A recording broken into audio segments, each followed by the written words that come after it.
This episode of the Shooting Star Press podcast brought to you by Amazon Prime. With Amazon Prime, you can get what you want when you want it, as long as when you want it is right now, or whenever actually too, because you can schedule your perfect shipping dates. But with Amazon Prime and Amazon Prime Now, you can get what you want now. It's great for ordering snacks and foods, and also it was great for ordering a Fleetwood Mac CD this past week for my mother for Mother's Day. It's great. Check it out in the description below. Welcome everybody to the Shooting Star Press, your source for the latest in wrestling news.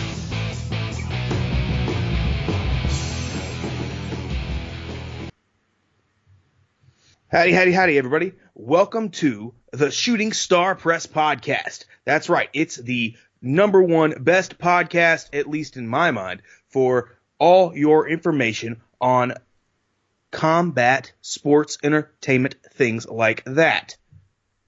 That's right. And you're here with Lee Craft.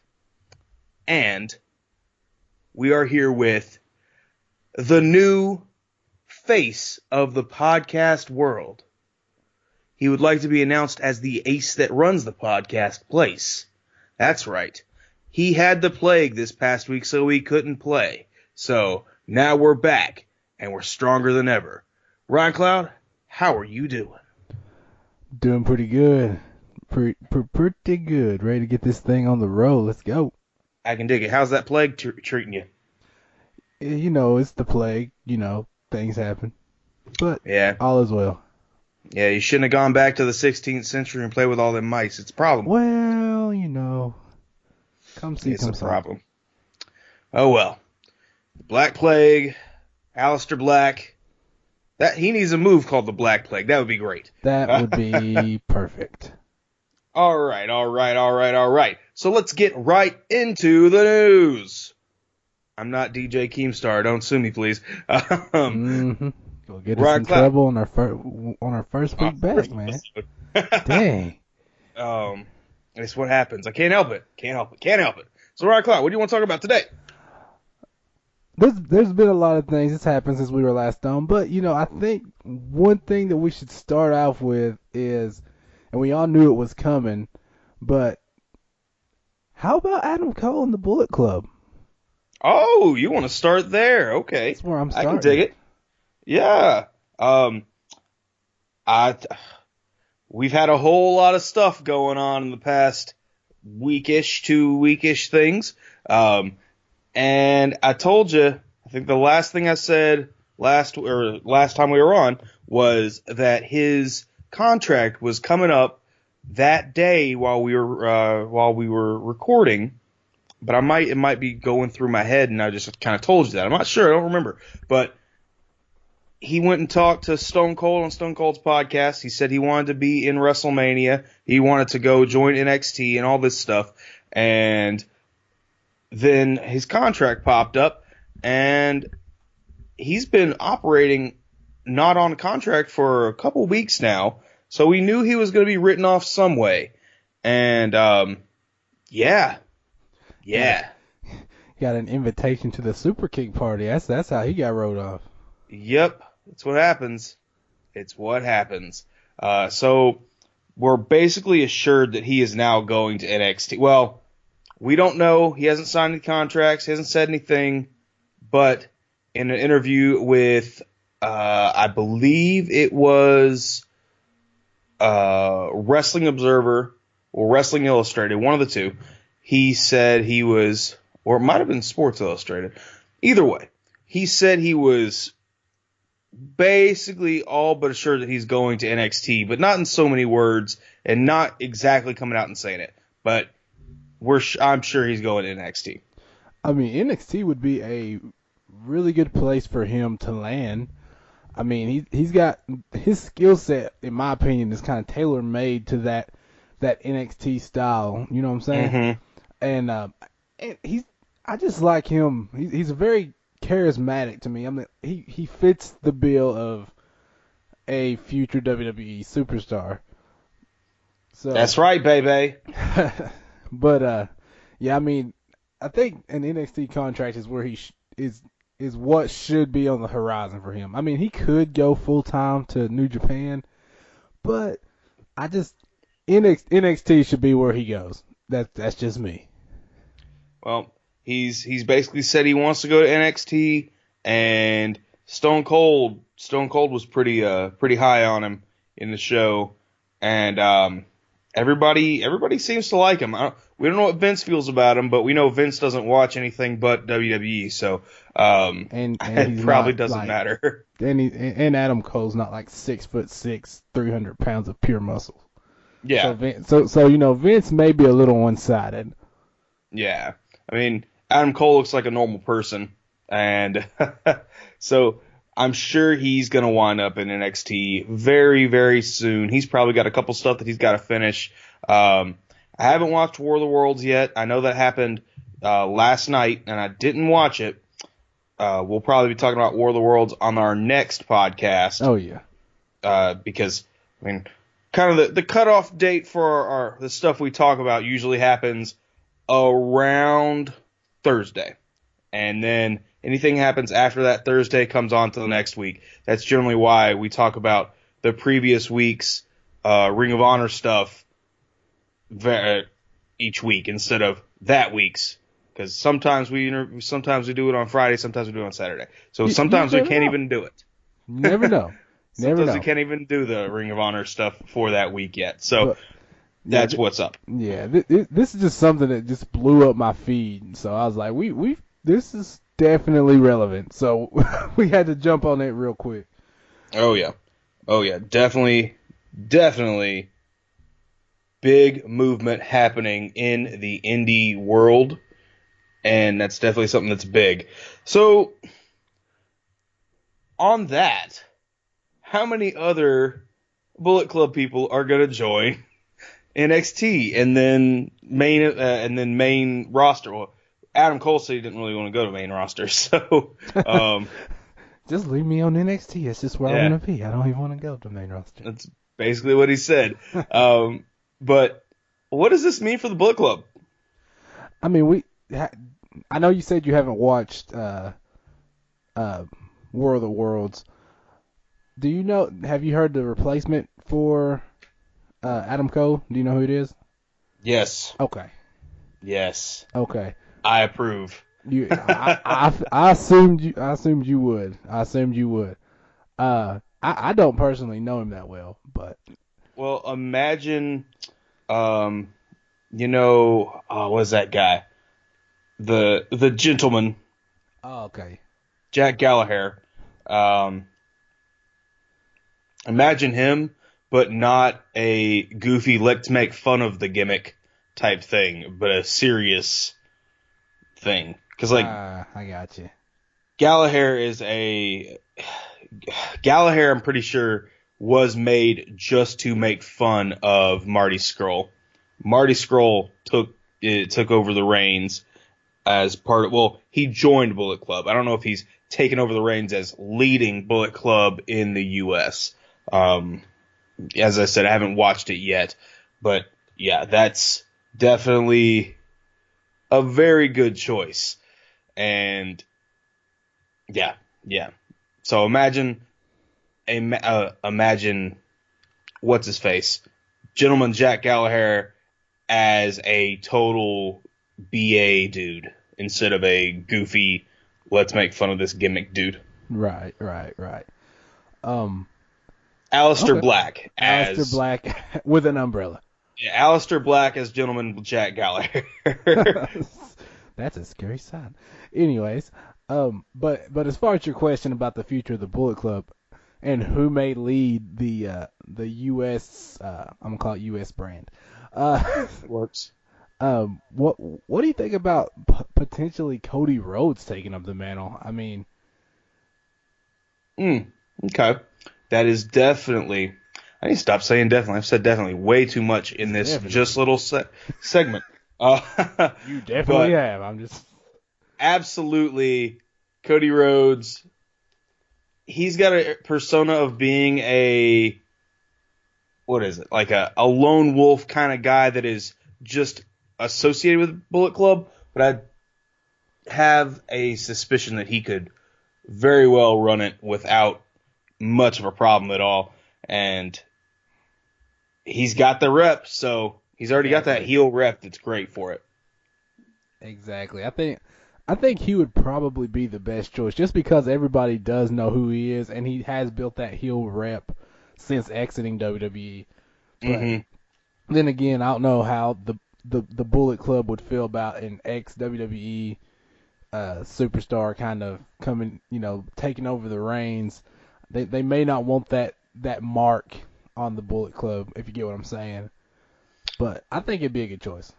I don't know, I think that Rhodes name kind of transcends the WWE True. anything. True. So, and on this past week's episode, which is the go home show for the War of the Worlds, was, I don't know, they try to shy away from saying Cody and Rhodes in the same sentence, and they had Jay Lethal on commentary with them for the match. Yeah, Cody was in, and they're just dropping the CR all over the place. CR this, CR that. And I don't know. It was very weird for them to keep dropping Cody and Rhodes together throughout the entire broadcast. So I don't know if maybe there's been some movement in allowing Cody Rhodes to use his name outside of the WWE, because if you go buy a shirt, it says Cody on it, or it doesn't have Rhodes on it anywhere. So hopefully he can use his name now. I'm not sure. A little bit ridiculous that he came, but that's just me. Yeah, that's how WWE works. Anyway, I guess we've just beat that little bit of a horse to the death. Yeah, I think we can start kind of catching up now on some of the things that we missed over this last 2-weekish hiatus. During that little hiatus, as I said, one thing we haven't got to talk about is Payback. Hashtag spooky house match. Hashtag terrible match. Hashtag spoopy house match. Spoopy house match. Payback as a whole, it wasn't one of those pay-per-views that really you could tell it was a pay-per-view during a transition period for WWE with the whole roster shakeup thing. You could definitely feel that in there. And I'm not going to call it a terrible pay-per-view, albeit there were some decisions made in the pay-per-view that I didn't like, but as a whole, I'm just going to say it was kind of a B-, C+ type of show. You're kind of generous. I am. with that B-. I'll go C+. I'll give it a hard C+. How about that? I was going to give it a hard C, maybe. If hashtag spoopy house match wasn't on there, it might have been a B. Maybe. But anyway, so, yes, it just feels like what was it? A couple weeks ago we talked about a burnout on pay-per-views. Yes. And it's something the fans are feeling. Now it feels like their creative is feeling that. Yeah. Like, there is no reason for them to have this many pay-per-views. Oh my God. Yeah, it's getting to the point to where you're just like, I just can't. Yeah. We are, because this is what we do, but if I'm a regular fan, I'm saying it gets to a point where you're just like, I can't even anymore. Ain't nobody got time for that. I mean, it's one thing, like, if creative and just the wrestlers in general could build each one of these pay-per-views to the best of its ability, then yeah, maybe that would work. But creative's probably getting to the point to where they're just drawing stick figures on paper and praying they can figure something out. Yeah, I mean, if they don't have time to build all these pay-per-views, they're just way too many in too fast succession. it's like you try to get me to build you 100 pirate ships in little glass bottles, and the first one's really nice. I'm like, oh, we need this next one next week. I'm like, oh no, what do I do? So I get that one done. It's really nice. And they're like, oh, we need this next one in like 5 days. I'm like, ooh, I can get this one done. And then the next one, like, we need this next one in 3 days. Oh no. I start trying to build them 3 days each. By the time you get to the last one, it's got no sails. It's missing the little lady that hangs off the boat. I've spray painted it, and then like I've cut my wrist open and bled all over the walls. Pirate ships are murder. All this. It's a whole thing. That's how this is. That's what this is becoming. Yeah, I mean it's. And go ahead. And then I hang pirate ships from the ceiling, and then I drop a refrigerator on a pirate ship. It's a whole. It's a thing, it's a whole thing. And I mean, if I'm creative, I'm sitting there, I'm like, what do you want me to do? Like, I can imagine, like, after the Spooky House match, that someone just going in and screaming at creative, like, why did you do this? And creative just like, you can go to hell. That's what you get. This is what you get when you want me to write a pay-per-view after pay-per-view after pay-per-view and Raw after Raw and SmackDown. You know what? I'm quitting. I'm done. I just imagine that's Impact. I just imagine that's what's going down in WWE creative right now, because there's just no rhyme or reason for some of this stuff that's happening now. Yeah. There's just not enough time to build some of these things that they need to have massive things happen. So it feels like they need to slow down this schedule instead of having, they've got 2 pay-per-views a month now. Yeah. They need sometimes 3. Yeah, sometimes more. They need something like maybe 1 pay-per-view a month, and they take turns going back between them being a Raw or a SmackDown pay-per-view. Yeah, I mean, like in my mind, like the best thing you could do is sort of like how you say, like alter pay-per-views each month. You obviously can combine for the big 4, but alter pay-per-views each month. And I mean, there's no rule against saying, like, having a Raw that's like bigger than the average Raw to like settle a feud. Yeah. In the meantime, I mean, there's no rule against that. Yeah, I mean, if they tried to do the invasion angle right now, the invasion angle took place with these Raws that just happened to be bigger than a normal Raw. And all of a sudden, Booker T was there. And all of a sudden, Jericho was there. And all of a sudden, insert this guy was there. And then Taz was there. And then Stone Cold came out and, like, destroyed everybody. And that was a big Raw. If we were in this current era, all that would happen on a pay-per-view. Yeah. It would have happened at Payback. Yeah, it would have happened at Payback. I mean, that's just... At the Spoopy House. At the Spoopy House. But I just don't understand why they don't just do that. Like, there's... Like, throwing a random Raw... Not a random Raw, but, like, a Raw at the end of a month, while, like, let's say SmackDown's got a pay-per-view that month. Like, have a bigger than normal Raw at the end of the month. You know? Or the week before that pay-per-view or something like that. I mean, it's not like they're hurting for hours to fill on Raw. Yeah. And some of these episodes of Raw, or some of these pay-per-views are the same length as a episode of Raw. It feels Payback. Yeah.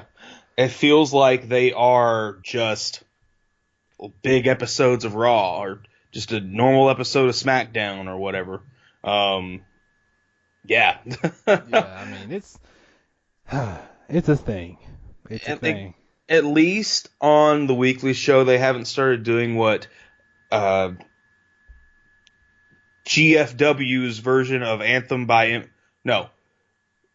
Impact. I don't even know what to call this show anymore. That show. The show that's blue on Pop TV where they wrestle each other. Occasionally.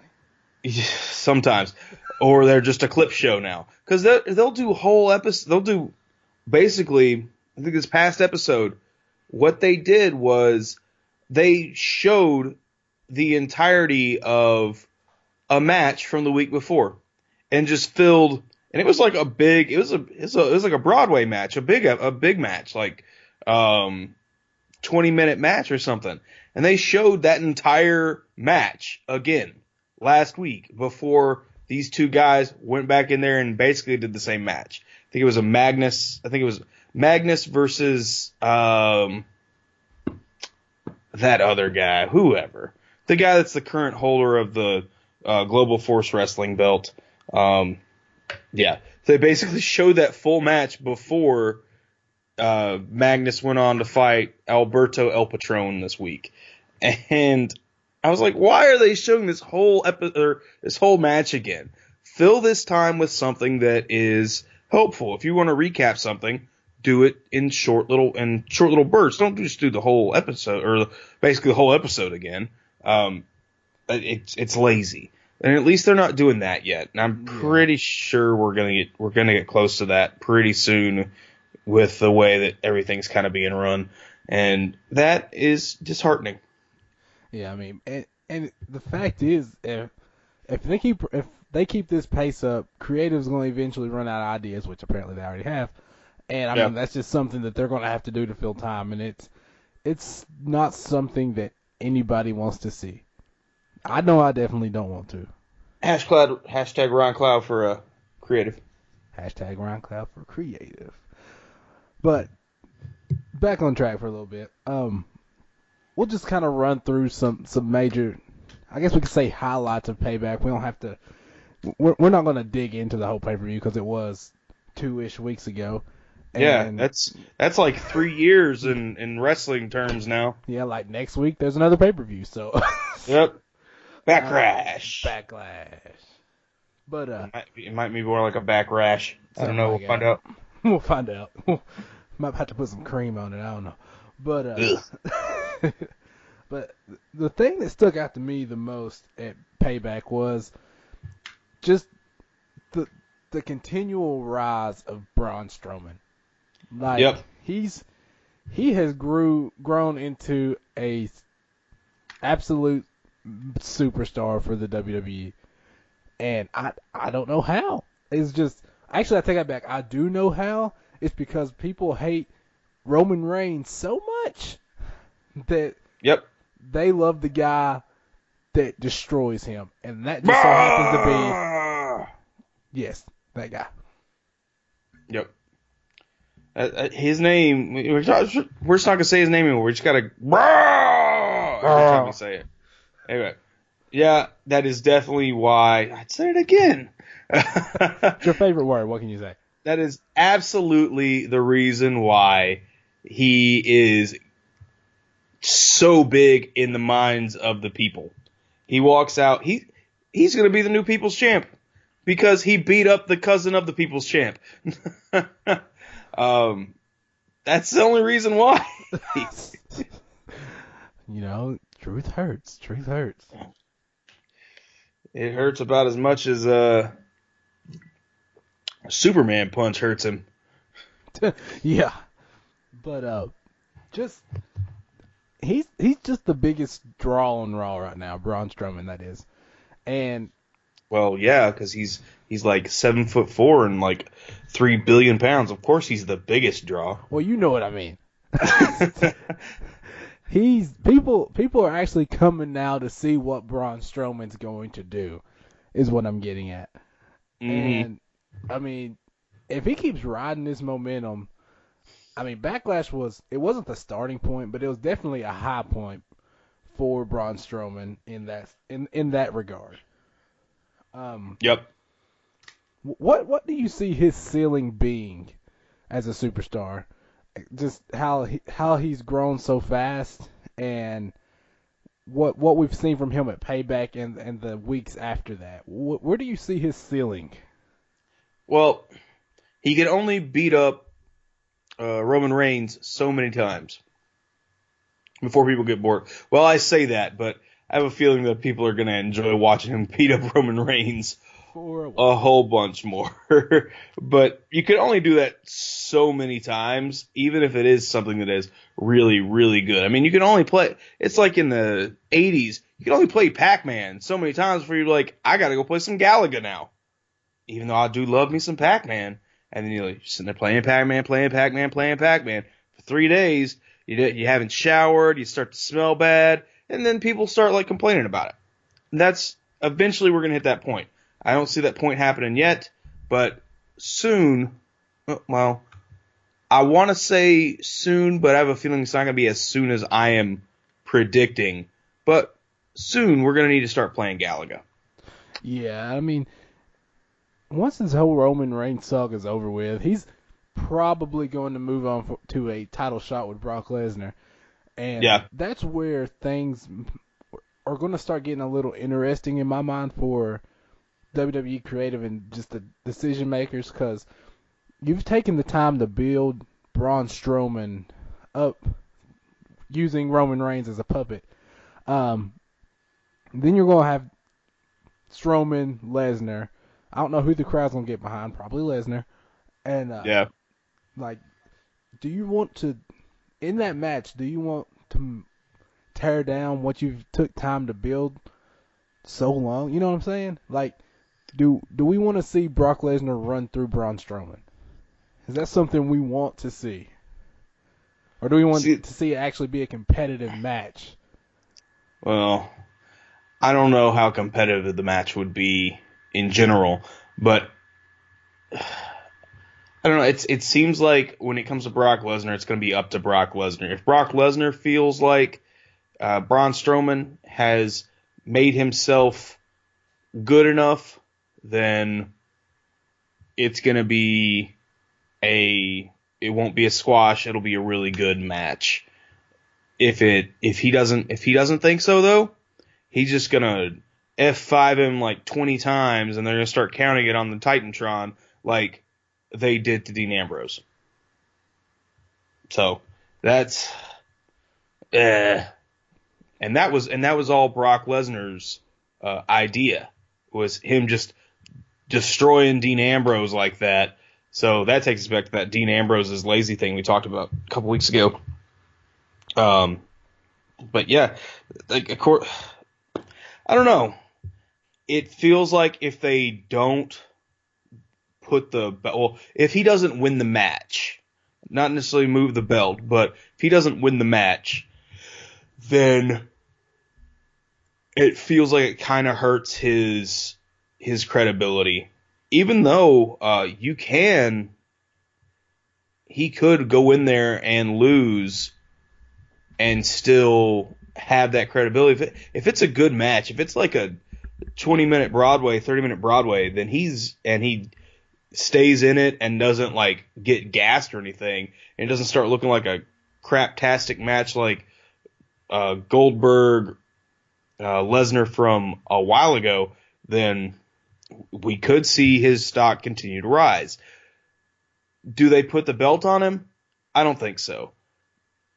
I have a feeling what happens is some kind of interference messes it up, champion's advantage, Lesnar keeps the belt, and they further some extra storyline, maybe a storyline. Like, it feels like he's going to get involved in the Miz Ambrose storyline, and we probably see something like that. How soon do we see that match? Not at Backlash. It's not enough time. Well, I don't know. They're building things so quickly now. Maybe we do see it at Backlash. well, Backlash is a SmackDown pay-per-view, so. Oh yeah, I meant not Backlash. The next, whatever the next one is. What was it? Great Balls of Fire? Yeah. Oh yeah. my God. I wanted to talk about that later, but I was like, it can't be the next one, right? It's, I don't even want to talk about it. Anyways, but yeah, that's basically for Strowman at Payback. You know, that's basically that. But the next thing that I want to get to, and FYI, I'll eventually get to the Spoopy House match, but We already covered it. Truth. It was terrible. That's pretty much all you guys say about Spoopy House match. You hang your boats from the ceiling, and then you drop a fridge on somebody, and then you poop. Basically. Yeah.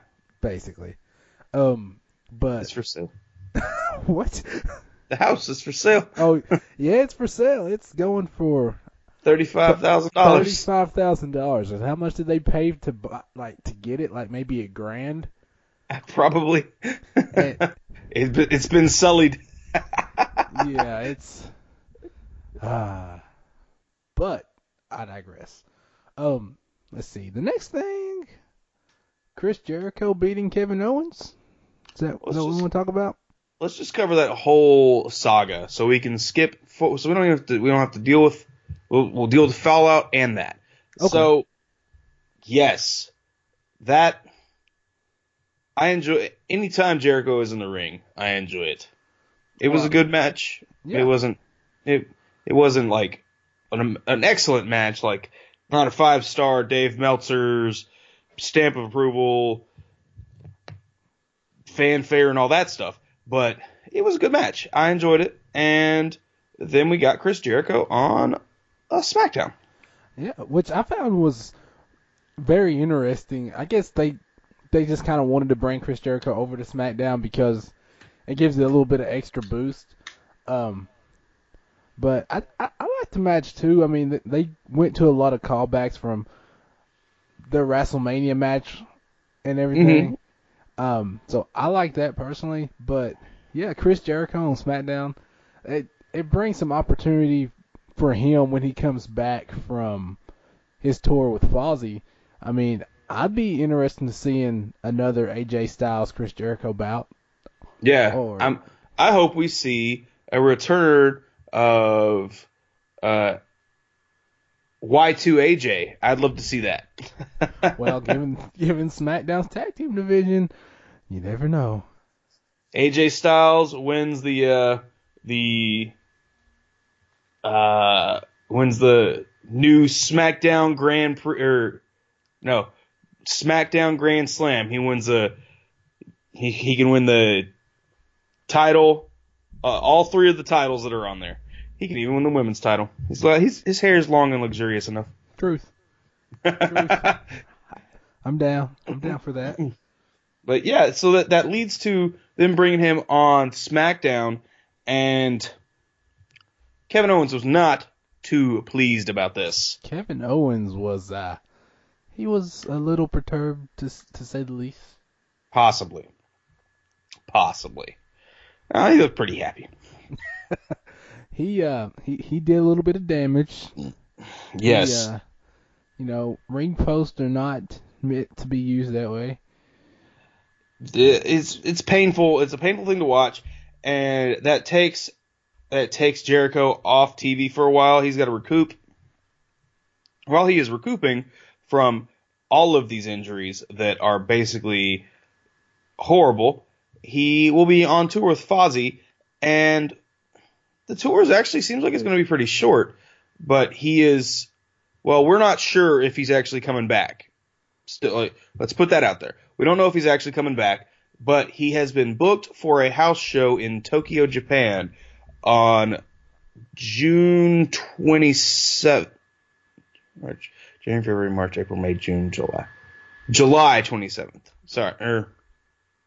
June 30th. It's June 27th, 30th, and July 1st is when these house shows that are in Tokyo are going to be. I'm pretty sure those are the dates, and he has been booked for one of those dates.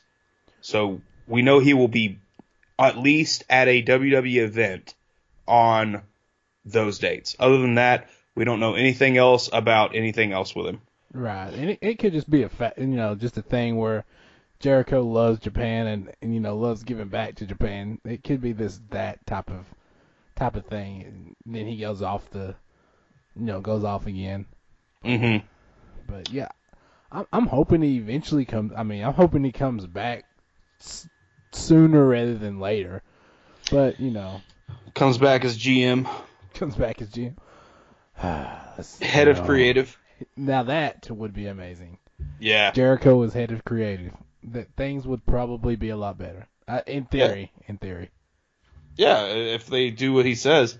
And I mean, he comes from that realm. He comes from that time when they had control of their creative. Like they said, well, here's kind of what we want you to do. Here's this outline, and then they just are free to do with whatever. That same attitude, the Attitude Era. I mean, they had freedom versus what's going on now, where they have to read off a script, and I have a feeling we would like Roman Reigns more if it was the Attitude Era and not what is this, the new poop era? What are we calling this? That's it. Okay, I believe it. That's accurate. That's accurate. Yep. And go ahead. I was gonna say, but when like Roman Reigns is allowed to go off the script for a little bit, he tends to be okay. When he's on the script, he starts quoting Sylvester the Cat. So, I mean, suffering succotash, man. Suffering succotash. And I mean, with the rate that, as we talked about just, earlier, at the rate that all of these pay-per-views and these shows and all this, racking up, I think it's going to come to a point where creative is going to have to let the wrestlers have control eventually, at least a little bit, because it's got to be tiresome to have to write scripts, write shows, and do all of this at such a fast pace and consistent pace. I mean, Ryan Cloud, we know you do that. You write your own scripts and all that for. I was gonna make a joke about how you're a journalist, but I'm gonna stop because I'm not sure where it's gonna lead. Yep. I'd stop. I was like, it died. Oh well, it's over. It's done. It's done. Anyway, but that's what Stone Cold was chastising Ambrose about, saying that he wasn't like taking control of his creative, and that's why Stone Cold was calling him lazy, which is the opposite of the reason why management's calling him lazy. And they're saying that he's lazy because he wants to do that stuff and he doesn't want to go do like pressers with Good Morning America. So I don't know. It feels like the wrestlers, they want to do that, and what's going to lead to it. And they're eventually going to have to do that. It's eventually going to have to happen. They're going to have to go back to the way they were doing in the Attitude Era. I'm not saying that because I'm an Attitude Era fanboy, Mark, whatever. But it seems like they're going to need to allow some of these people to get out there and talk and do the stuff on their own volition, and that just seems like a better idea to me. I might be crazy, but you might wind up with those problems where like Booker T drops an N-word on Hulk Hogan back in like the 80s or the early 90s. You might have that happen. Or Vince, Yeah. or Triple H says it to Booker T. Or anyway, you might have it happen. Oh well, you move past it, you keep going. Poor Booker T. He's been called the N-word by so many people. But he was calling everybody else it too, so it doesn't matter. Cancels out, I guess. Sure. Hey, I'm allowed to say that, even though I don't think it should. Just letting y'all know. Don't go out and get, Don't say they're gonna protest us. Don't say Ron Cloud gave you the approval or nothing. I'm just saying. I'll tell everybody. Be walking around like Ryan Cloud says so. You're gonna get us protested, Ryan Cloud. You got a couple of my friends almost get beat up because of it. I ain't taking that. Anyway, you ain't putting that on me. Don't put that juju on me, Ricky Bobby. Don't you put that evil on me. Anyways, back on track. I guess the next. I'm just going to say there's really not a lot of highlights that I saw on Payback, but this next one kind of makes me angry, and I guess we can kind of jump into the fallout of it over the past 2 weeks as well. Is this ridiculous extreme push that Alexa Bliss is getting? Oh yeah. Yeah. You Yeah. sound so sadly. Queen. She's queen. No, she's not. What she say? What? I forget what she calls herself. I can't even remember. Little Miss Empress or Bliss. something like that. Oh yeah, yeah. I don't know. It's not worth talking about. Whatever she's calling herself, it's not worth talking about. Sorry, I'm not too high on the. Huh? Somebody sounds a little salty. I don't know. I'm just not too high on the Alexa Bliss train. I don't know, and I don't know anybody else that is. No, I'll say like on the mic she's all right. Yeah, but she's hey. She shouldn't be She shouldn't be the first ever woman to hold both the Raw and SmackDown Women's titles. I know that much. No, not at all. I don't know. Not even Charlotte has that yet. Yeah, it seems like it's something that belongs on Charlotte quicker than it belongs on her. Charlotte, or like if I were to pick any woman on the women's roster, I would have not picked her to be the first person to. I would put a Sasha or a Becky or a Charlotte. Any of those three are the ones that I would have put that on. Yeah, I mean, nobody else really. Nobody else has that kind of like charisma. no. She just doesn't have it. No. And I mean, she goes in, she beats Bayley at Payback, and then the next week she had or the next night, I guess you could say, she had a clean pin over somebody. It's slipping my mind right now. Might have been Sasha or it might have been Bayley again. I can't remember. But it's really surprising at how much they are pushing for her to be, the top. I don't want to say top dog, but you get what I'm saying. Yeah, that's the term they're using now. Is everybody's a top dog? So Everybody top dog. yeah. To be the top of the women's division. I mean, I get you can't have Sasha constantly up there. You can't have Bayley constantly up there. But how much they're pushing her is crazy. Yeah, it is insane. And they've been behind the scenes pushing her to, well, pushing I don't know. On Impact, you've got Eli Drake and you got Tyrus. And for the past few, like, since the shakeup, they've been pushing this kind of weird thing like Eli Drake and Tyrus thing between Nia and Alexa Bliss. Yeah. Like, I don't know, Nia's been tweeting out pictures of Alexa Bliss's butt. I'm not sure. That's not weird at all. It's not weird at all. And it's I don't know. Like, Alexa Bliss is like putting on her shorts and Nia's like filming her trying to adjust everything so she can get up in the get her completely filled up in her shorts. I'm like, what is this? I don't understand what this is. Is this them trying to push some kind of eventual tag team thing like Eli Drake and Tyrus, but with a strange undertone? I'm not sure what's going on. And then Attitude Era? I don't know. That's not even Attitude Era. This is, I don't even know what this is. And it's baffling. And then this past week, we see Nia and Alexa Bliss kind of being best friends, and that's where I'm getting the thing where it's like Tyrus and Eli Drake. When she came out, it felt like it felt like the backstage things that you get between Tyrus and Eli Drake. So I'm not sure what becomes of this. Ryan Cloud, what do you think? I don't know. I think you're on the right track when you say that they may be pushing the tag team angle or the enforcer angle with Nia, but yeah, as far as the tweets and all that good stuff, I have no idea. It's very. I don't know. The internet thinks it's good stuff. It's It's very strange, not gonna lie.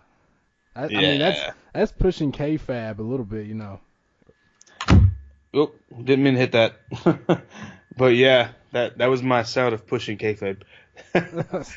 But looking, you know, just back on the whole, just this push in general, and the fact that they've kind of made Nia this enforcer is kind of like doing her an injustice as well. I mean, she keeps like inching her way closer, and then she like takes 2 steps back. I mean, Yeah. it's not good for her either. Yeah, like that enforcer character, the only thing about it is they are there to enforce. They have no other character other than I want my money or I want my title or I want my this and I will protect you. That's the only reason I'm here. You got that with Samoa Joe, and Samoa Joe plays it well. Yeah. Nia Jax, I feel like she's got more in her. But she's being booked like she's Tyrus on Impact, or she's being booked like she's Samoa Joe on Raw. You all right? I'm gonna die. Don't do that on air. That'd be great. We get all the views. Or she's being booked like Silas Young. So I mean, I feel like she has more in her than what they are booking her as. I mean, you could tell when she does things, like when she came out basically all Adele at the WrestleMania. That was great, and it shows that she has more than just being a big burly person who's going to crack your skull in and then kind of grunt at you. Yeah, and I mean, another thing about the whole enforcer role is who name a former enforcer that actually went on to win a title or a big title. Like the only one I can think of is Batista in Evolution. Yeah, that's the only person I can think of. I mean, so this isn't necessarily a good step for Nia. Yeah. Like I said, it's a step back, and she needs to have the title eventually. I think it'll be an injustice if she doesn't win that title. The next thing we're going to see is she's going to be booked as the Funkasaurus, and then she's going to leave and go to Impact and become an enforcer there too. And I don't want to see that because she's got more potential than that. But that it feels like that's where we're going. And then her valet is going to become the women's champion because that's what happened.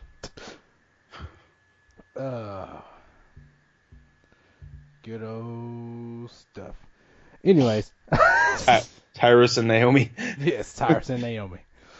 But yeah, personally for Payback, those are the main things that I saw coming out of it.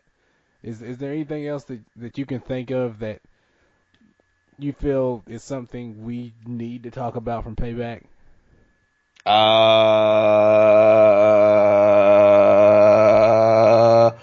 Edit in 5 minutes later here. I'll go, that's about it. Yep. That's what I thought. Exactly. Exactly. But I guess we can jump into Raw now, and just kind of do a 2-week, just combine both weeks in here. I mean, honestly, this week, Raw and SmackDown, nothing happened as far as from storyline building, in my opinion. We got to see Balor. We got to see Balor, but from a storyline building, I mean, that's storyline-y enough. Balor's Balor. It's cool. It's cool. Yeah, I mean, it's cool. I'm not gonna lie. It's not. I think. I mean, the stuff that we kind of talked about already, the fallout from was basically fallout on both SmackDown and Raw for the past 2 weeks. Yeah. I mean, we got a new contender for Ambrose's U.S. title that I know you. Oh yeah, yeah. I'm a fighting champion. I fight all the time. He's a fighting champion, man. He fights How all the many time. how many matches has he been in the past? Whenever, like 5 in the past, like since the shakeup, and how many times has he defended the belt? That's not a fighting champion. Ugh, that bothers me. Yeah, I thought you might like that. Strip him of the title if he can't defend it within 30 days. I know that's not his fault because y'all aren't booking him. The only reason he was booked for a match is because him and The Miz were in charge this week.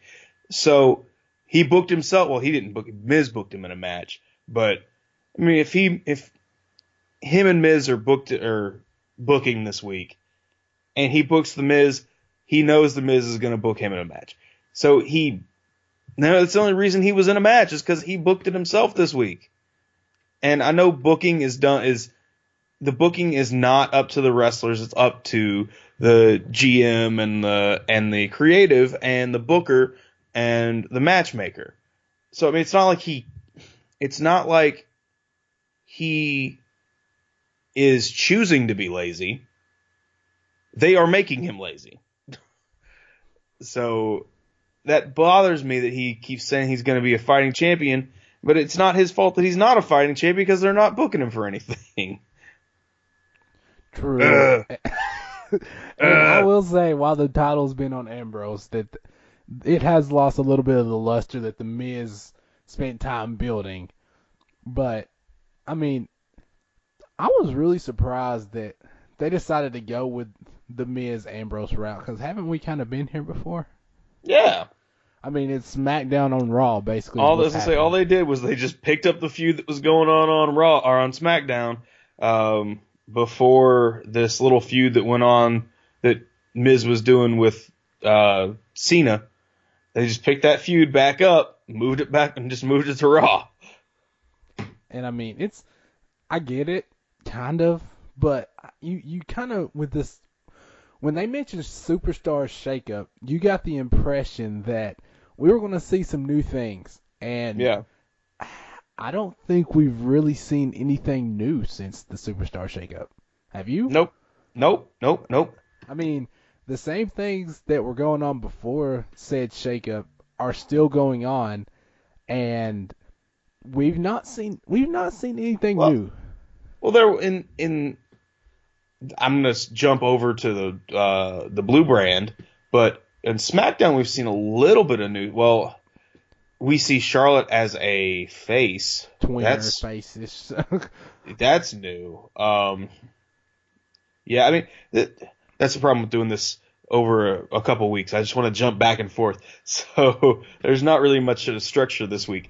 But yeah, like the only thing that's really new is Charlotte and the welcoming party and all of that stuff. Yeah. And like the stuff with Alexa Bliss, that just feels like she's doing the same thing she was doing, but on Raw now. Yeah, which makes it worse because the talent level is so much higher. Yes. Versus Charlotte is going over to SmackDown, and she had a turn. And then we thought we were going to see a turn with Becky. And she comes out there, and then boom, she stays with him. It was awesome. Yeah. And just having Becky and Charlotte on the same show, it's gold. Having Charlotte and Sasha on the same show is gold. Having Bayley and Sasha on the same show is gold. Having any of those 4 women on the same show, platinum. Yeah, and then, it's just kind of disheartening a little bit that we've had, like you said, the Charlotte on SmackDown is pretty much the top of the Superstar Shakeup. I mean, it's what's been focused on. That's the only thing different that's been focused on. Yeah. And here we get the Miz Ambrose for Intercontinental title, and it's something that we've already had. Now, don't get me wrong, the triple threat match that determined this was for 95% of it was straight gold. The ending was, I'm going to use disheartening again because of the interferences, but the match Yeah. itself was great. Yeah. I wish it hadn't ended the way it ended. Had we done our episode last week instead of Ryan Cloud going back to the 16th century and getting the bubonic plague, I would have picked that match up until as my match of the week, up until that stupid ending happened. Yeah, I mean, that, I don't know why they want to mess up. This is why we can't have nice things. Well, everybody wants to have a dusty finish now, and you're like, no, you don't always need to have one of those. You can have a clean match, and it's going to be fine. But no, you got to have something that's kind of weird. Kind of weird. Yeah, I mean, I get the whole, they used it to set up these other rivalries with Bray Wyatt, Finn Balor, and the ongoing ish feud between Samoa Joe and Seth Rollins. But why did you have to do it during that match? Use a promo, use whatever you gotta do, but that match was so good. I mean, it's not like you don't have time. It's not like you got 3 hours or something to do Raw. I don't know. And then sometimes you got a fourth hour with Raw talk. My gosh. My gosh.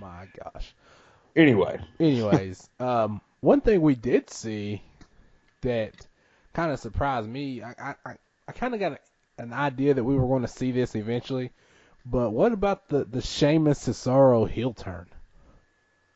I mean, I knew it was coming. Oh, my phone ringed. Sorry. We knew it was coming, and we know it's eventually going to lead to the broken gimmick coming into WWE. And I'm surprised it didn't happen. I'm surprised it hasn't happened yet, because Matt Hardy changed his name to the vessel known as Matt Hardy. Then he was deleted Matt Hardy, and this is all changed. He changes his name on Twitter like 5 times a day now, and it's crazy. But we knew it was coming. This is going to be the reason why we start seeing the broken gimmick come in. He's gonna get brogue kicked. And like, didn't we not close the show, but didn't we end the match on this past week with Matt Hardy's head bleeding from a brogue kick, from getting cut by the boot? I believe so.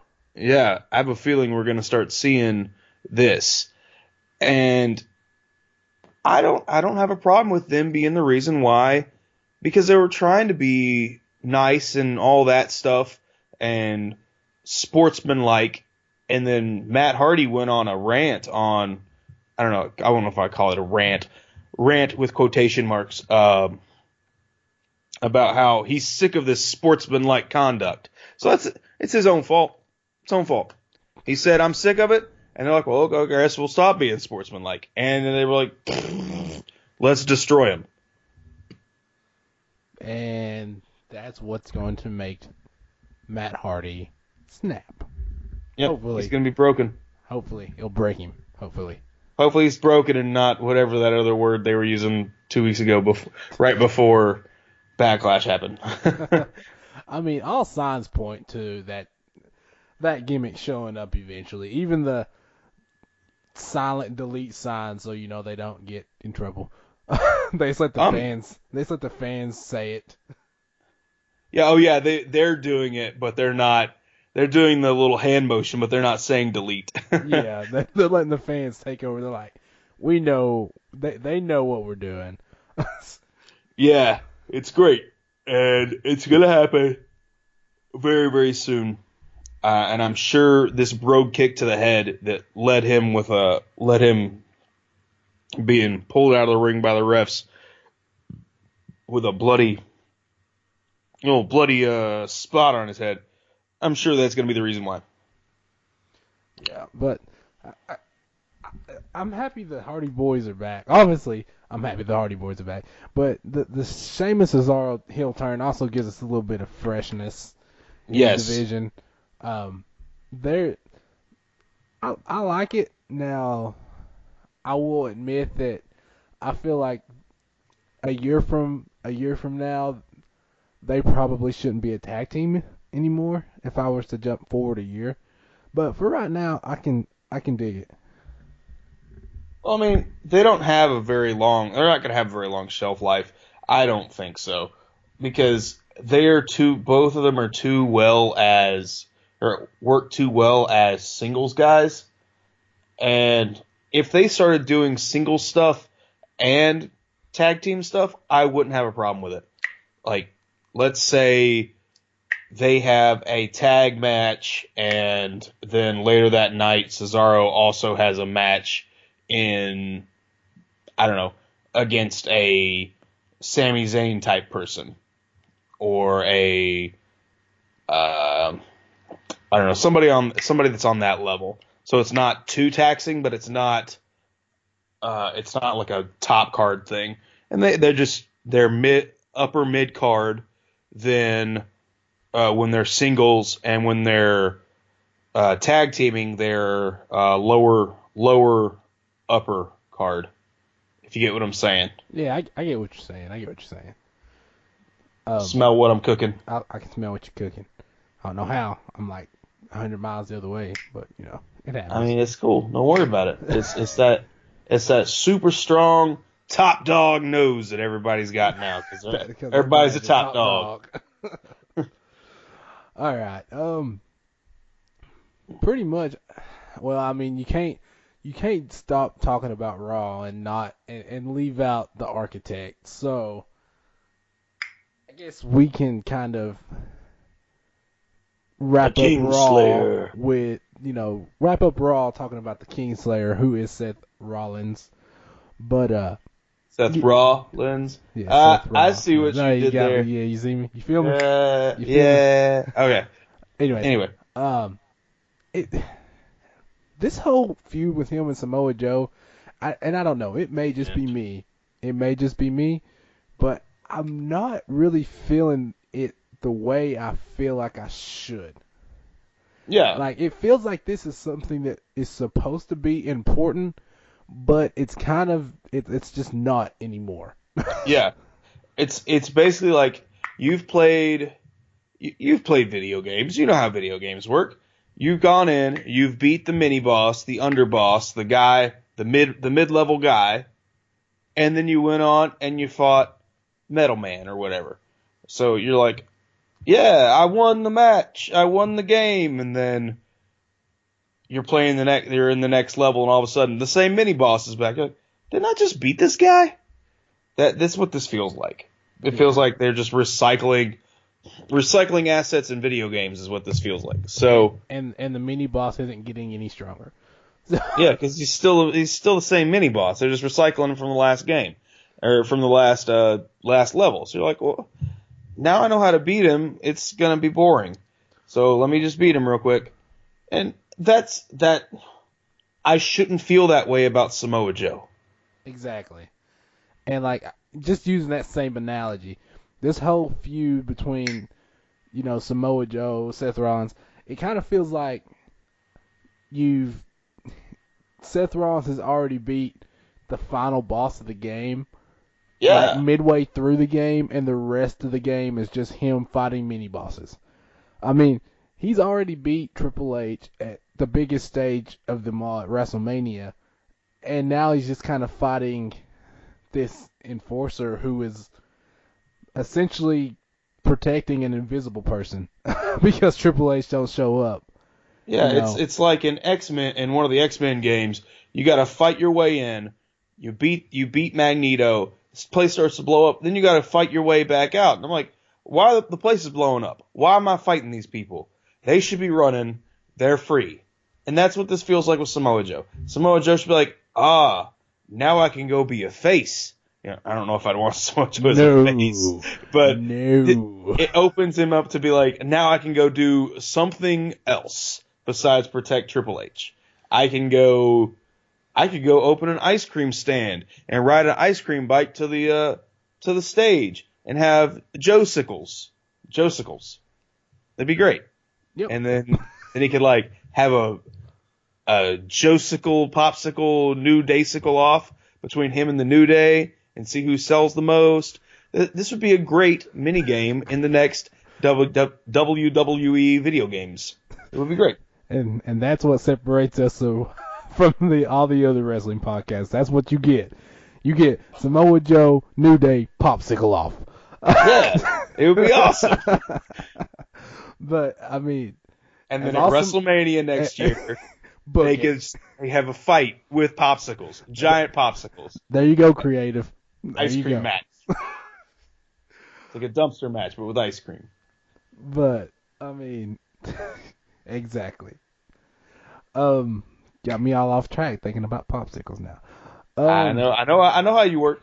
I'll put you back on track. Peanut butter popsicles. You're the devil. Anyways. Hey, that gets you back on track. Back to what I was saying. Samoa Joe, I'm not going to say Samoa Joe's being mishandled right now. I think they made a big mistake by moving Kevin Owens to SmackDown in the midst of what was actually a pretty good storyline at that point. Mm-hmm. I mean, you had this possible faction forming between Samoa Joe and Kevin Owens, and, they were taking out, the top faces or pseudo top faces. And that was interesting. Now it feels like you ship Kevin Owens to SmackDown, and it's just Samoa Joe and Seth Rollins feuding. Back to what they were doing before. Yeah, and it's it's sad. I feel you. I'm crying in my oatmeal right now. That's a saying, right? I don't know. It might not be a saying. I'm going to say it's a saying, though. It's a saying. Crying in your oatmeal. Yeah. We'll call it It's going to be great. It's going to be great. But yeah, it feels like he's being mishandled. Anyway. How do you feel about the feud between Kalisto and Braun? Speaking of dumpster matches. You call it a feud. I call it why the hell is Kalisto not on 205 Live? I mean, I'm not gonna argue with you on that statement. But I mean, he did pick up a win over Braun Strowman. I don't understand. I don't understand what the decision making was on that. It's like, hey, we're building this big strong guy. Let's let Kalisto kick him into a dumpster.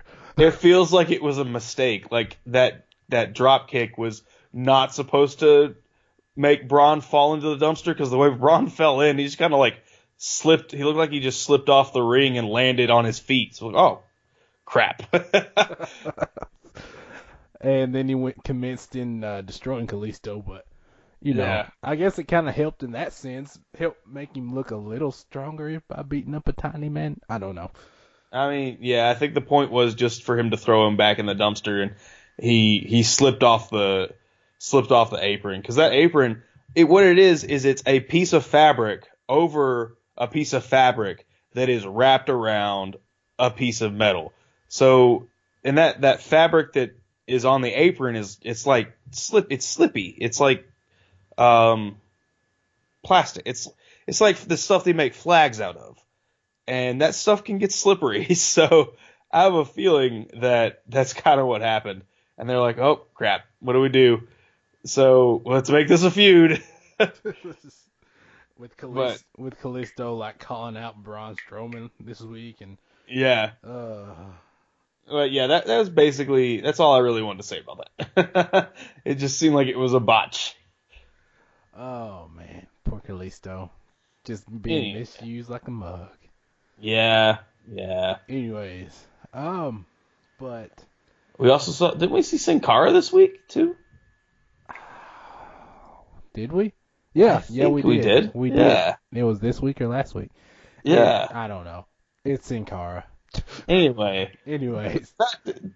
I guess that moves us to SmackDown if you want to move. Well, how about you make some money? Yeah, that. All right. Well, Ryan Cloud, I know you like books, or I know you don't like books, but I know you like to listen to books. I love listening to books. I mean, sports books, comedy books. I don't know if comedy books is a thing, but roll with it. Comedy books are definitely a thing. There's definitely comedic books. That's why we have comedic movies, Ryan Cloud. You're crazy. You are crazy. Speaking of something that's not comedic, though, well, I guess it could be comedic. There's this thing called Audible.com where you can get whatever books you want. Sports books, comedy books. They're on there. I'm sure they are because I've been listening to them. And yeah, it's all the things that you want. If you sign up at our link below, you get a 30-day free trial and you get 2 free books. It's pretty cool. And what I'm saying this week you should probably check out is a book by John Green. You know, the Vlog Brothers, all that stuff. They do all of the science stuff on the internet. They do all of those things. Well, he wrote a book called Looking for Alaska. And it is an amazing story of a kid sent away to boarding school and his first year at the boarding school. And he meets several great people, including this one girl named Alaska, who tugs at his heartstrings. It's a great read. Check it out on audible.com. Oh, yeah. Love me some audiobooks. Yeah. So, yeah.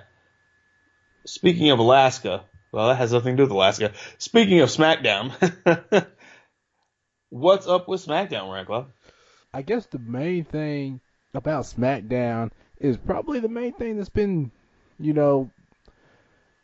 over the past few weeks, and that's just the surprising rise of Jinder Mahal and the Bollywood Boys. Oh, my bad. They're not the Bollywood Boys anymore, sir. The Sai brothers? Singh brothers. Singh, that's it. Yeah. Like, la la la la, Singh brothers. Okay. Except with an H. The Singh brothers. Yep. Okay, I got you. They're not the Korean music star who did Gangnam Style, sir. They're not the Psy brothers. My bad. Yeah, get it right. Hey. I know my K-pop. Hey, things happen. Just need to calm down. I'm not too happy that things are happening. He ran away with the belt. What is up with this? This is a stupid feud. This is a stupid everything. He ran away with the belt, had to return the belt. Then I don't understand. I miss Ruru. I mean, hold up. I digress for a minute. Where's Rusev? He is too busy watching Predators games. Oh. Yeah, he's been at like all of the past Predators games. Gotta make that Stanley Cup. Yeah, we gotta win, bro. Gotta win. The reason why we're winning is because Rusev is there scaring the other teams. He's like, he's on the glass, hitting the glass, and everybody's like, I can't score if Rusev's here. I like Rusev, and he might eat me. And I have no problem with that. I hope he stays at the games, and I hope he wins. But I miss Rusev. He is sitting there complaining that he's not getting a title shot, not getting in anything, and then we see Lana going into NXT on NXT house shows and winning with his acolyte. It's great.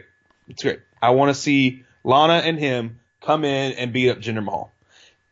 I only bring up Rusev for just kind of a point that you just made. Is Rusev was like a legit dominant heel for so long. Then he joined Jinder Mahal. And then, at first, he got John Cena. And then, that happened. And then he builds himself back up, and then I guess WWE finds out about him and Lana getting married. Yeah. And then he just falls off from there and joins Jinder Mahal and all this. The next thing you know, he's nowhere, and Jinder Mahal is getting the WWE title shot. Like, how does that happen? Like, first I thought I was dreaming. I thought I was having a stroke. First you move into India, and then you're like, well, who do we have that's Indian? Oh, Jinder Mahal. Let's give him the belt. That's how that happens. Ugh. I'm surprised they're not pushing the Singh brothers or the Bollywood Boys, whatever they're calling them this week. I'm surprised they're not pushing them as like the tag team champions. I mean, I don't know. I guess I guess the Sig brothers get him at least a reason an opportunity to cheat to win. But Yeah, I mean, but it just feels like they just put them together because of their race. And that is why they put them that's the together. reason why. I mean, they know, but this week, But there is no like other reason besides it. Like they're like over on Ring of Honor, you've got the Rebellion, and they are like all black guys. The reason they're all together is because they're all black guys. They are fighting for like black nationalism. But at the same time, basically. But at the same time, it doesn't feel like that's the only reason why these people are connected. Like there is more of a story behind what's going on there. Since the Bollywood Boys just appeared out of nowhere, we have no reason to think that they're connected to Jinder Mahal, except for right when that happened, it just feels like, oh, he's Indian, we're Indian, let's help him. There's no rhyme or reason to it other than, oh, we're both Indian. Yeah, and I mean, that doesn't bother me as much. It's just the fact that Jinder Mahal shouldn't be getting a push. I mean, Well, yeah, that's true as well. And I don't think the Bollywood Boys should be getting a push. Shouldn't have left NXT yet. No, not at all. But wait a minute.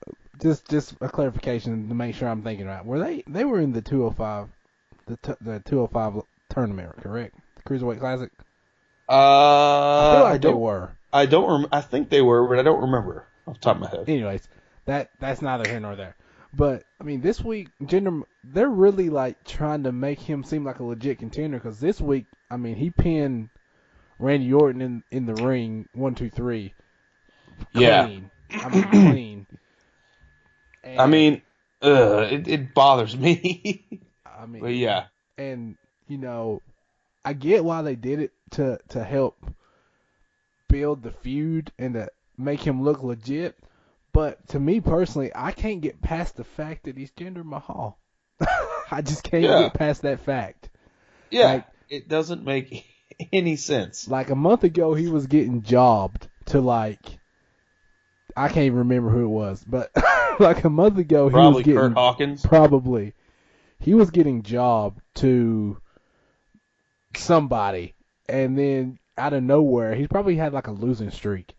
And out of nowhere, he wins like the WWE title shot.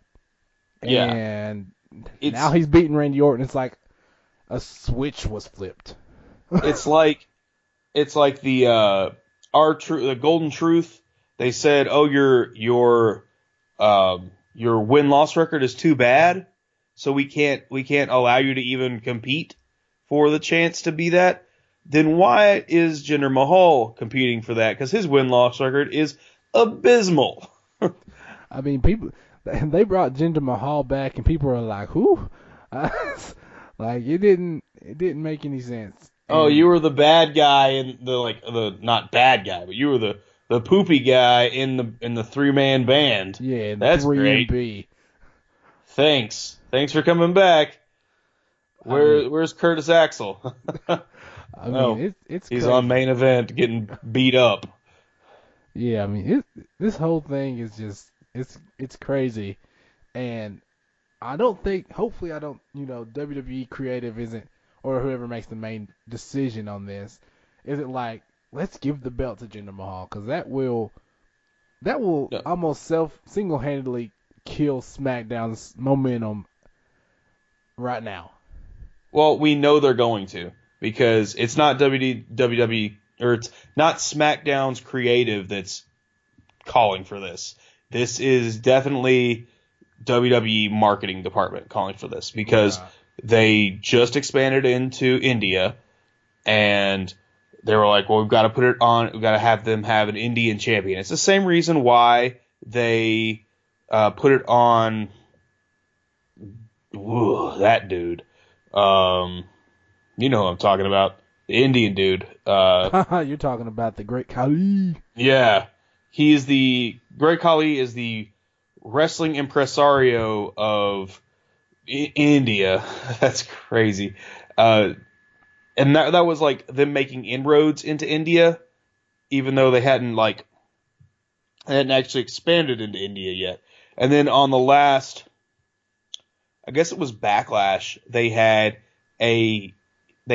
announcers in Hindi, and I don't recall them ever having announcers in Hindi.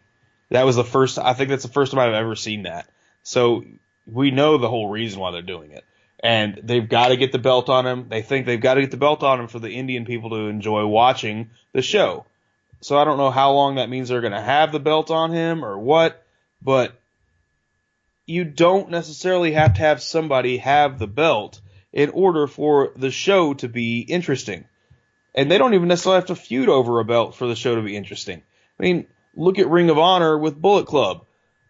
People don't care about where this belt is right now in Ring of Honor because they are too involved with what's going on with the Super Click, the Elite Click, the Bullet Club, Elite, and the Two Sweets, and the Adam Coles, and the Super Kick parties, and and all that. And there's not even a belt involved in that at all. It's interesting writing. You don't have to have the belt infuses interest into a thing, but if it's not interesting in the first place, that belt can't help anything. Right. And that's what we're seeing on SmackDown.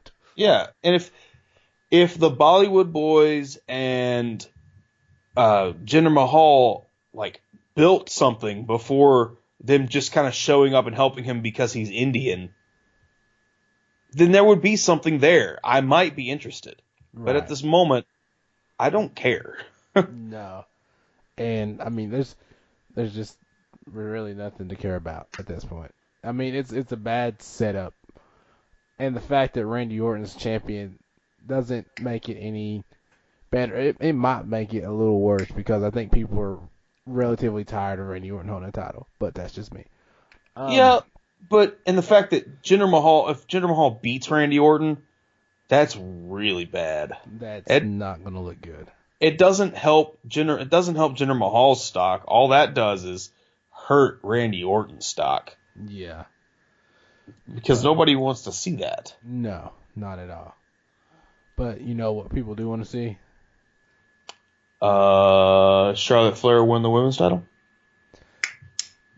Yeah. But not what I was heading at there. Bullet Club? Anything relative to Charlotte Flair. But I mean, I could say a whole bunch of stuff people want to see, but I don't know what you're going in for. But what I'm going for is the fact that, what I'm going to call the true top belt in SmackDown, the U.S. title match that will be Kevin Owens versus AJ Styles. Oh, yes. That's what people want to see. Very much so. I can't wait to see an AJ Styles versus Kevin Steen match. It's going to be great. I love this whole gimmick. I love this whole face of America. And I'm glad there's an American guy feuding for the U.S. title. That makes it. He's got to defend the country. It's a great. I love everything they could do with this. Because both of these guys are amazing. And I love that Kevin Owens is doing his promos in French about the U.S. title. It is amazing. I mean, and you know that's he's doing that on purpose. Yes. He's like, it is I'm going to make this amazing. as ironic as possible. But, I mean, whatever pay-per-view, I guess this will be at a Backlash. Yeah. That's going to steal the show. Nobody's going to remember how Jinder Mahal won the WWE title or Randy Orton defended it or anything like that. I'm going to remember it because it's going to be stupid. People will remember it happened. They won't remember how it happened. Everybody's going to remember the AJ Styles Kevin Owens match. I mean, that match it's just gold. I mean, that is sheer gold. Yeah. I'm really hoping that AJ wins, but either way, it's still going to be just a gold. The match is going to be gold. At this point, I don't care who wins because either of them winning is good. Exactly. Because both of them are so good. And yeah, I mean, I'd like to see AJ win because I like it when AJ wins. At the same time, since Jericho is gone, I guess I can stop feuding with Kevin Owens and go back to being a Kevin Owens enthusiast. Kevin Owens, if he wins, it doesn't hurt. It doesn't hurt anything. No, I mean they both have the ability to build the brand, and Kevin Owens with this kind of stone cold, stone faced, persona that he's going, that works great. And the irony of a Canadian holding the U.S. title, that works great. And then if AJ wins, he has his cocky face. That sounds really bad, but he's a face that is cocky. And, don't browsers that. Don't Pornhub that. But not a sponsor. Not a sponsor. But I mean, either way this goes, it's gonna be great. And I don't know. I'm excited for this match. Yeah, I said it again. I'm gonna put a tracker on that. I'm gonna get a counter. Every time you say definitely, I'm gonna click it. All right, it's gonna be like Suplex City. Yeah, but it is very much it's probably gonna be the only reason why I watch Backlash, other than talking about it with all you people out there in internet land. But it's probably the only reason I want to watch Backlash. Yeah. So, yeah. What about this? I'm just going to switch topics really fast because that's how I roll. That's how I roll. It's all good. Do it. Do what you do. How do you feel about this Dolph Ziggler Shinsuke Nakamura feud? How do you feel about it? I know how I feel about it, and I'll tell you how I feel about it in a minute. But how do you feel about it? If anybody's gonna feud with Shinsuke the way that they're booking him, calling him the artist known as Shinsuke Nakamura, like he's Prince. I don't know. Somebody in WWE's creative is like obsessed with Prince because we got that Velveteen Dream guy coming out, and his whole shtick is he is Prince, and they're calling Shinsuke the artist known as, just like he's Prince. Somebody loves Prince on their creative team right now, but if anybody's gonna do it, it's gonna be Dolph Ziggler, and I've missed Dolph Ziggler being worth anything because he's. For a while there, he was just, let's throw him at people and make him lose. And that's basically what this is going to be. He's going to be thrown at Shinsuke and lose. But this build-up is great for Dolph Ziggler. It doesn't hurt Shinsuke, and people that don't watch NXT, it gives them somebody for him to feud against that they know is good, just hasn't been used properly in the most recent times. So it's good for both, or it's good for both people. It's probably better for Dolph Ziggler, though, than it is for Shinsuke. Okay, I agree. I'll say that upon first glance at this, I was thinking, why Ziggler? But after I sit back and thought about it a little bit, it's like, really, who else could they have thrown Shinsuke at right off the bat? And I thought maybe Baron Corbin, but I think that wouldn't have meshed out as well, especially when you start getting into promos and into, building the feud. So after a while, I realized that, Dolph is probably the best person to throw at Shinsuke. He's a veteran. He's been through this before. And it has potential to be a really good match. So, like you said, I think that this is mainly because of how Dolph Ziggler has been booked in the past. It's definitely better for Dolph than it is for Shinsuke, because Shinsuke, if he wins, he just beat the guy that gets beat all the time. And I'm sure Shinsuke is going to win because they're not going to put an L on him that fast. Yeah, no. Because he hasn't even had a match yet. So this will be his first match on main card. Yeah, so he's not going to suffer the L. And Dolph Ziggler, even if he does take the loss, he's going to he's in the limelight right now. He's feuding with Shinsuke Nakamura. So yeah, it works out in the end for Ziggler. Yeah, I mean, there's nobody else. I mean, they're not going to put him against AJ Styles. And the other person that's got the most related style to AJ is Dolph. Yeah. Like they're the most similar in style that is on the main roster. Because he fights the same style as AJ or as a Kenny Omega, but he was just on WWE. So I guess you call him the poor man's AJ Styles, even though their gimmick is he has got all the money and AJ has like no money. So that's an interesting way to look at it. But yeah, that's the only way. That's the only person I could think of that would be worth him going up against. So yeah. Yeah, I agree. I think that, like I said, I think that's what's best for business at this point. Yep. But as far as SmackDown, the only other thing that I got that I can think is important enough to talk to, and it's not really important, it's just a thing that I feel like we can address, is the rise of Breezango. Yeah. And the this is extreme great. fall of American Alpha.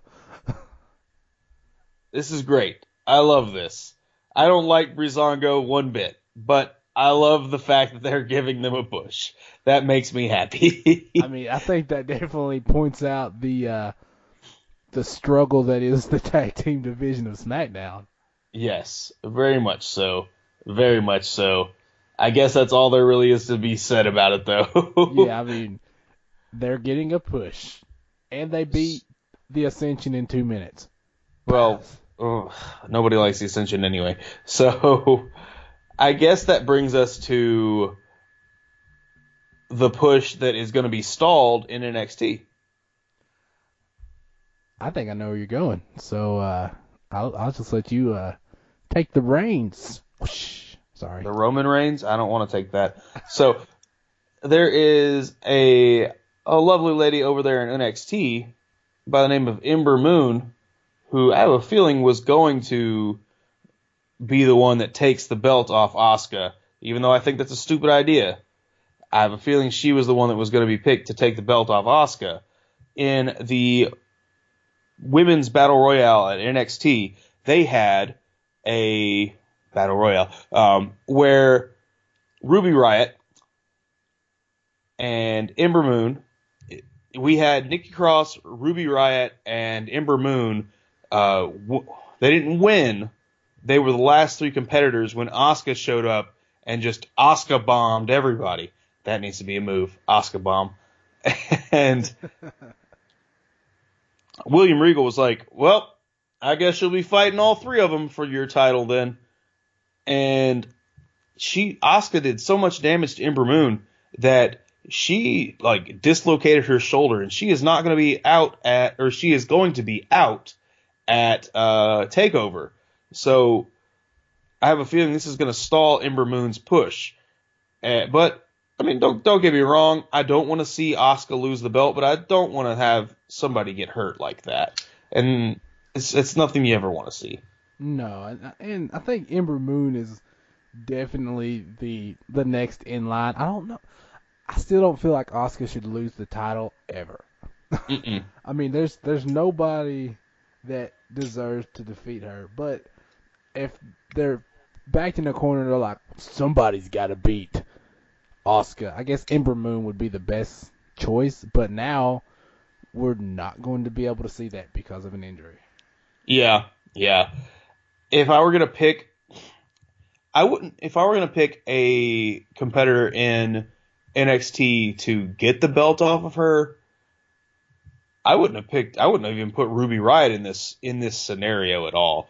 But Nikki Cross or Ember Moon are the two that I could think of that are at that point where they should be eligible. But at the same time, I think she should go to main roster. Asuka should go to main roster still holding the title, and then she has to vacate it. And then they have a battle royale like this, and I don't know, Peyton Royce wins it just by fluke. That would be hilarious. Then Ember Moon comes in and just like destroys her. That would be the best way to do that. And it doesn't have to be Peyton Royce. That's just the first thing that came to mind. But I mean, that's the best. That's definitely one and probably the best way to do this. And that way, everybody saves face. Yeah, saves face. Yeah. Why is my phone going crazy? Oh well. But speaking of somebody who is having a stall in their push, Ryan Cloud, can you think of somebody who is definitely not having a stall in their push? Definitely gonna have to go with. Nah, I'm just playing. It's Aleister Black, man. Yeah, dude, it's crazy. How long has he been on NXT? Like a week? No, a month tops, probably. Possibly a month. And there was a Wrestling Observer, I think, or Sports Illustrated, one of them said that, or had an interview with William Regal and Triple H. And William Regal, they said, well, who do you think is going to be the next big star? And William Regal's like, well, we've got a lot of really good stars. They're really, really good. It's going to be got lots of them. But we also got this one guy named Aleister Black. He's really good too. And then they asked Triple H. Triple H is like, well, there's this Aleister Black fella, and he's really good. So yeah, it might be Aleister Black. Not making any promises though, but it might be Aleister Black. So basically, it's Aleister Black. And somebody was teased. It was teased of a main roster debut later on this week, and then at main event, who did we see destroy Kurt Hawkins, Ryan Cloud? Aleister freaking Black. Yes, sir. And it was amazing. He hit him with a black mass, and as you know, Kurt Hawkins is now the jobber to the stars. Or no, what does Kurt Hawkins call himself? The Star Factory. You come in, you beat Kurt Hawkins, you become a star. So that's basically what we just saw. It was amazing. So how long do they keep Aleister Black on NXT? I would say you keep him on there at least. See, here's the tricky part about Aleister Black. I would want to say you keep him on there for maybe a couple more months, maybe 3 more months, but I would almost, he's so polished, I would almost send him up faster than that. I mean, you fast-track Braun Strowman in, and he didn't know anything. He was just big. Yeah. So I wouldn't have a problem with seeing them fast-track Aleister Black in, because here's the thing. Aleister Black has the it factor. He just does. He has that it factor. Like, people want to watch him even if he's not chasing the title. Like, on NXT, he's not chasing anything right now. He hasn't even chased a microphone yet. Exactly. And people are intrigued by him. And he just seems like one of those, I'm not going to say transcendent superstars. I'm not going, I'm not saying all that. But he's not a Shinsuke or a Balor. But... Yeah, he's not a Shinsuke or a Balor. But he's definitely intriguing enough to where people are going to tune in to see him just to see him. Like, he doesn't have to be a title chaser. Sort of like how Bray Wyatt was before he became a title chaser. Like, before he lost way too many times. Yeah, before he lost way too many times. Like, he could be one of those guys who doesn't have to hold a title to be important, or doesn't have to hold a title to be a strong, or upper card or upper mid card. He's that kind of guy. Yeah. And I just think I wouldn't be mad. I'm not gonna be mad if they fast track him, but I feel like if he stays on, you don't want to keep him on NXT too long, because then that intrigue starts to fade, and it starts to fade. Gotcha. Yeah, I mean, I see at most 6 months, at the very most tops 6 months. I mean, and there's no reason to keep him down there, because right now NXT is strong enough. It's got somebody to carry it. It's got Bobby Roode. It's not like when we had Shinsuke, and the only reason why Shinsuke wasn't being brought up was because they didn't have anybody to carry the mantle of NXT. So he is on the level on NXT. He is on the same level as a Bobby Roode, a Shinsuke Nakamura, a Finn Balor, or any of those guys. He is on that same level at NXT. But when you bring him to the main roster, he's probably going to be slightly below them. Like, you get what I'm saying? Like, very top level at NXT. And he's already there. There's no reason to keep him down there other than we haven't actually heard him actually do a promo yet. So we don't know anything about him other than what we see. And what we see is intriguing. But he hasn't done any promos. So that's something that's going to need to happen, because there's a WWE promo when we don't know how well he does those yet, because every company got their own style of promo, their own style of fighting, all that stuff. So we just don't know how well he would do a WWE promo yet, but I'm sure that's going to come soon. Or he could be the silent dude, and I have no problem with him being a silent dude. He doesn't even have to do promos. They could cut to him where he's going to do a promo and he just stares at the camera, all scary-like. Yeah. And that would be fun. That would be fun. And I think he's one of those guys, the less he talks, the better it's going to be for his character. Yeah, but exactly. I mean, he's the Undertaker. He's Kane. That's basically the character he is. And the Undertaker doesn't do long promos. And if he needed to do a long promo, he had Paul Bearer. So, same thing with Kane. Kane didn't do any promos until he became Stupid Corporate Kane. So, yeah, I mean, it's possible to do that. You just give him a mouthpiece. I don't know. Let me be his mouthpiece. I'll talk for him. I'll dress in all black, wear some black makeup, and I'll talk for him. It'll be great. Be great. Be amazing. Or I'll dress like Bailey. It'll be the greatest juxtaposition ever. but yeah. Yeah, he definitely needs he'll be something when he gets to the main roster, definitely. Very much so. But still on NXT, we got a new number one contender for the NXT belt. We do. It's true. Yes, we do. Ron Cloud? Who is that? It's the guy that I assume would take that spot as soon as he returned in Hideo Itami. Yes, sir. And I've heard some rumblings that why isn't he being brought to the main roster versus Aleister Black? He's been there long enough. This has nothing to do with him being there long enough. It's the style that they work. And that Japanese style apparently seems to work better at NXT than it does on the main roster, because we haven't even seen Japanese style on the main roster yet, because they're not allowing they're not booking Shinsuke for anything. But we know that Japanese style works on NXT. And I don't have a problem with him staying on NXT, because he is really good down there. Yeah, and I would argue, as far as the whole little he's been in NXT longer, he has, but has he really? Has he actually? Yeah.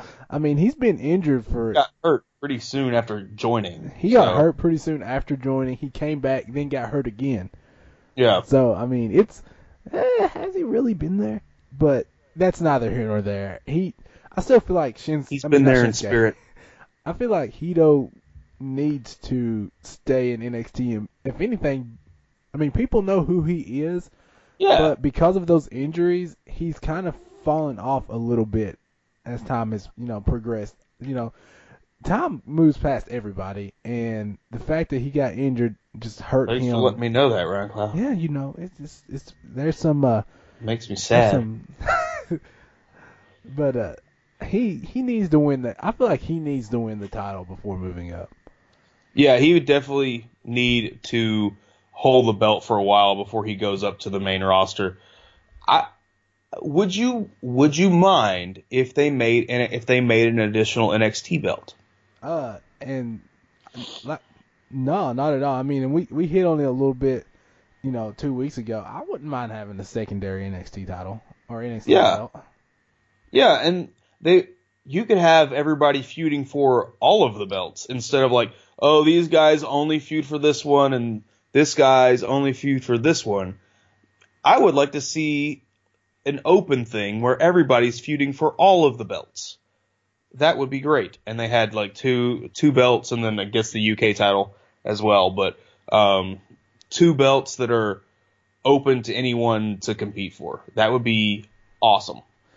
Yeah, and I mean, it would help in, building some of these other guys instead of if you're a single star on NXT, you just basically got to wait in line. You get like a match here or there, and then, like an Oney Larkin. I know you're not a big fan of Oney Larkin, but I'm just using him as an example. Like, he'll be on NXT here and there, and he'll win, or at least put on a decent match, but then he's gone for 2 weeks. Yeah. Because, there's nothing really there to help build, I'm going to call them the mid card of NXT. Like, if you're at the top of NXT, you can progress fairly well. Mm-hmm. Like, for example, Roderick Strong. I mean, yeah, he's up there. He's in matches more often because he is in the upper mid card level NXT. And some of these other guys, it's just not working. And it would also help see kind of a progression too, instead of just throwing these 2 people together and calling it a number 1 contenders bout for match. The NXT title. Yeah, exactly. If they had something more to feud for, that would be great. If they had something more to fight for, like, I just want to see more, not even higher stakes, just more stakes on NXT to give some other people some other chances to do stuff. I mean, I want to see low rent, poor 3D rendered Rock fight Aleister Black for some other belt besides just the title. I want to see somebody do something besides just, oh, we're here fighting. There's no really reason why we're fighting. And then, oh, there's the fight for Bobby Roode's title. I want to see something like they all live down there at this same place, and they're always at the same place all the time. So there is stuff that goes on. And we see that. The only time we've seen that is we've seen Peyton Royce and what's the other girl's name? Ryan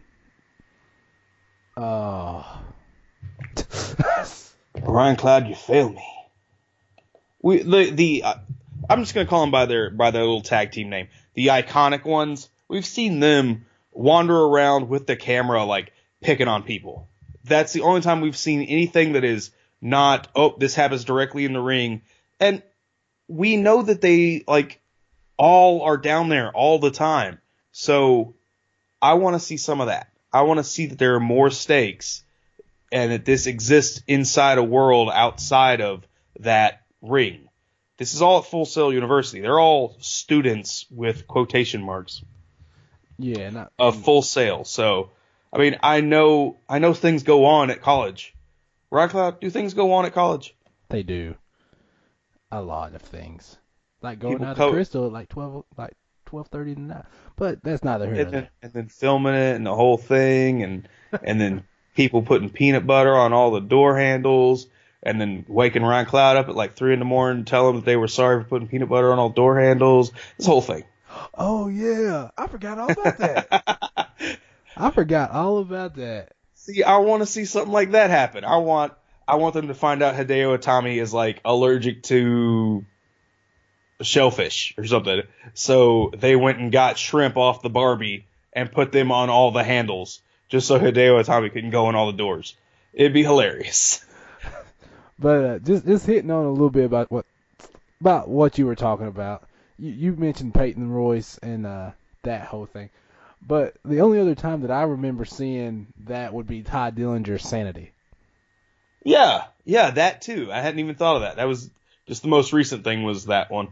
But yeah, that happened before that. So yeah, I want to see something besides just this happens in the ring, that's all that happens. And I want to see vignettes, backgrounds. They were starting to do vignettes with the Drifter, and then he drifted away. So Then he drifted to Raw, and no one ever sees him except for random times. Yeah, he just happens to be there. So I want more world building, I guess, is the way to put it. And I know it's NXT, it's developmental. There's not really a world to build because they're all just down there for developmental, but things happen. I know things happen. Like Nia Jax takes photos of Alexa Bliss's butt. That is things that happen, and that is on the main roster where they try to make it where it's all in just that one world. So we know things happen outside of the ring. I want to see some of that. I want more world building. That's what I want from NXT. Agreed. Definitely something that needs to happen. All right. Well, so we basically hit everything that is. We even hit Ring of Honor. You want to talk about TNA, Ryan Club? Go for it. Okay, TNA was bad. That's pretty much it. Now, there was we've seen Matt Sydal on there a couple times this week though. And Ryan Club, I know how much you love Matt Sydal. I do. If Matt Sydal was available to be joining in whatever promotion, Ryan Cloud would drive 2 hours to see that promotion. Just because Matt Sydal is ridiculous. And he has made his TNA debut last week, or a week before last, and then he came out and beat up Andrew Everett, which was awesome. And if I were to pick a match of the week or past 2 weeks, it was going to be that Matt Sydal match, which is really good. Go back and watch. It's nothing special, but it is a very technical, very well put together match. Either that, or we saw a Eddie Edwards versus Davey, and it was great. That was a great match. And then we also saw an Eddie Edwards versus Matt Sydal match. Any of these three matches are probably my match of the week. And I know that says a lot about, I don't know if that says a lot about the quality of what we've seen on WWE TV, Ring of Honor TV, or how much that says about the quality of what those three guys put together on in TNA. But yeah, that's definitely worth going back and checking. Just seeing the Matt Sydal matches and the Eddie Edwards match these past couple weeks. Go back and check those out. They're awesome. That's pretty much all that was worth talking about on TNA. We've got. Oh no, let me go back. There's also Decay is dead. Decay is done. Crazy Steve last week or 2 weeks ago, his contract ran out. And he is signed with WWE. He is going to NXT. We're not sure when, but that's what that came across the wire a little bit ago. And Decay is now dead, so we are no longer going to see Decay. LAX came out and they gave a funeral to Decay, and it was great. Ryan, I don't know how much you like LAX, but I know that you would enjoy this vignette, because I have a feeling you were a Decay fan as well, but I'm not sure. Oh yeah, definitely was a Decay fan. All the crazy stuff, but yeah, I like LAX too. So, I'm not overly sad. I kind of knew that Decay was going to be coming to an end here soon. So, yeah, but what they're doing is they're going to use this as a. I don't like this possible feud. There are these two new guys. They're called VOW, Veterans of War, and they basically are TNA's version of Gallows and Anderson, but a low-rent version of Gallows and Anderson. And instead of the Bullet Club, they're in the real Bullet Club, the U.S. military.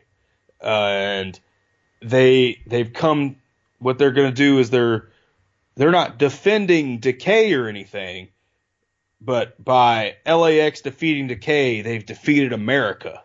So Val's going to come in there and show how white American military men take down these little Mexicans. That's kind of what this feels like. It feels like a it feels like they're trying to redo the true American gimmick that was what is that guy's name? It was the true American in WWE. It was Jack. Jack Swagger. Jack Swagger. It feels like they're trying to do the Jack Swagger gimmick, but with with Gallows and Anderson type guys, and it just doesn't.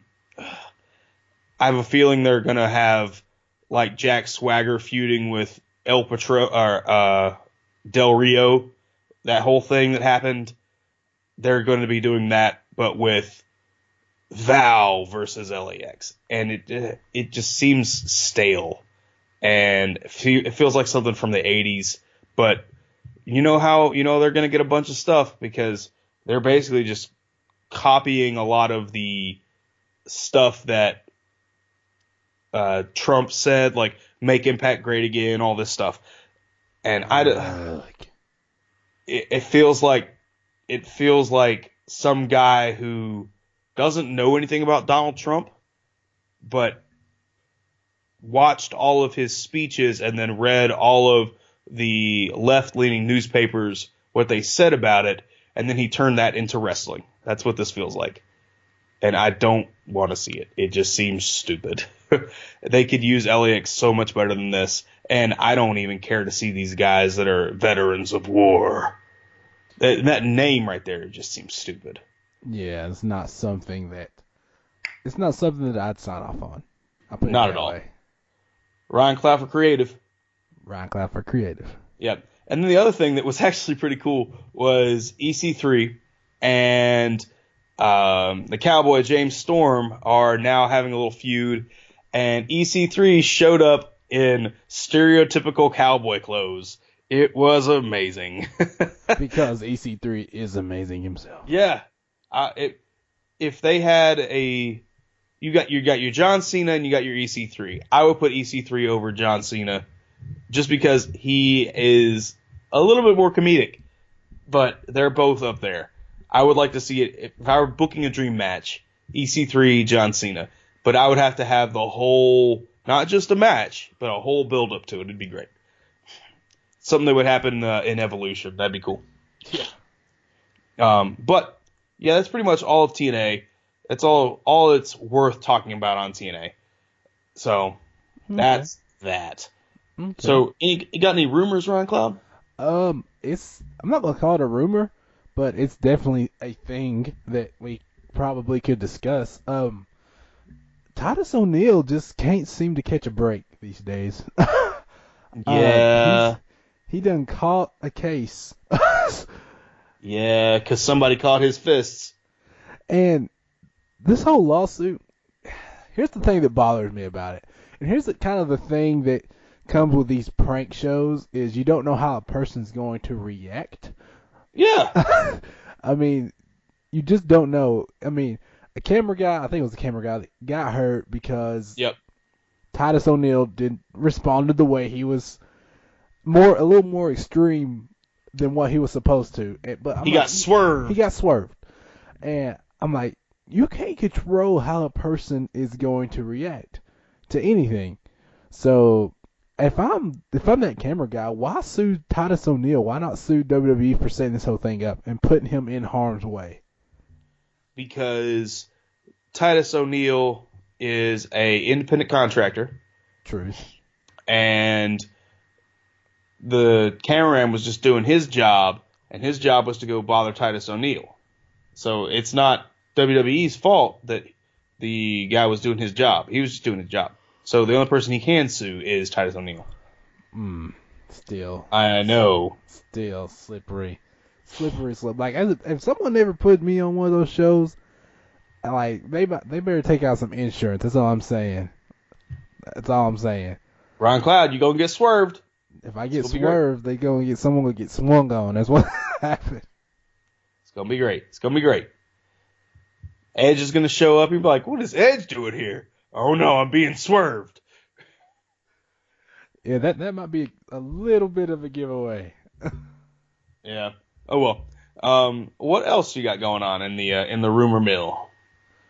Speaking of rumors, that is what I ordered for my mom from Amazon Prime. Check out the Amazon Prime link in the description below. But CD by Fleetwood Mac. What? Fleetwood Mac? I said it's a CD by Fleetwood Mac. But let's see. I really don't, and I know it's sad because it's been like 2 weeks. I don't really have any rumors outside of that. Ron Cloud, you haven't heard about the biopic for Vince McMahon? I have not, actually. That's interesting. What? Crazy. So there's this biopic about Vince McMahon that's been floating around the internet. They've had 2 or 3 rewrites, and then last week, WWE bought the rights to make the movie. Are we going to see the movie? I don't know. This week, Linda McMahon said, we're never seeing that movie. So, I don't know. But we're not sure what this movie was going to be about, but it seems like it is the kayfabe story that Vince McMahon always tells about the founding of WWE. Well, about him taking over WWE and all that stuff, where Linda was a stripper and she was getting beat up by a guy, and then Vince McMahon shows up to the strip club and beats up the guy that was beating up Linda, and then takes her out, and then she becomes a senator, and then becomes the director of small businesses for Donald Trump. It's a whole. It feels like people are pretty sure it's going to be one of those kayfabe stories versus the actual story. But the actual story and the kayfabe story are not that far off, except for probably what I just said. I don't know how much of Linda McMahon being a stripper is going to be in it. That's probably why she said it's never going to be. We're never going to see that, because she does. I don't think she likes that story that he tells. Yeah. I don't know how true it is. Right. Yeah, bumped that. Actually, I did think of. I'm sorry, just cut you off like that. But before I forget, there is a rumor, not a rumor, more of a rumor crusher that I heard about. Okay. And it's more or less involving the whole AAA Impact Wrestling ordeal. Mm-hmm. Like, it was in an interview, and I can't remember what the interview was or where it was. I probably should check it up. But it was Lucha Underground basically saying, hey, as far as our superstars are concerned, they're not going to be basically a part of this whole Impact AAA thing. I was like, that's kind of interesting. Well, I mean, I don't put it. Lucha Underground likes to keep itself a little separate because nobody can be on TV while Lucha Underground is being on TV. So, like, that's the reason why we don't see a Ricochet while we see Prince Puma. It's one of those things where, well, have you ever seen us in the same room together? And that's what's going on with that. And I have no problem with that. I don't want to see Ricochet go to TNA. I don't want to see Johnny Mundo on TNA. And it makes me sad. If they did go there, it would make me sad. Right. And I found it was 411 Mania was the source on that. It was okay. It was in a Vampiro interview. Yeah, 411. It was in an interview with Vampiro, and yeah, that's basically where that source comes from. I just wanted to, the journalist in me wouldn't let me, go off the air without laying down where I got that from. Gotcha. Where you got your 411 from? Yeah, where I got my 411 from. Exactly.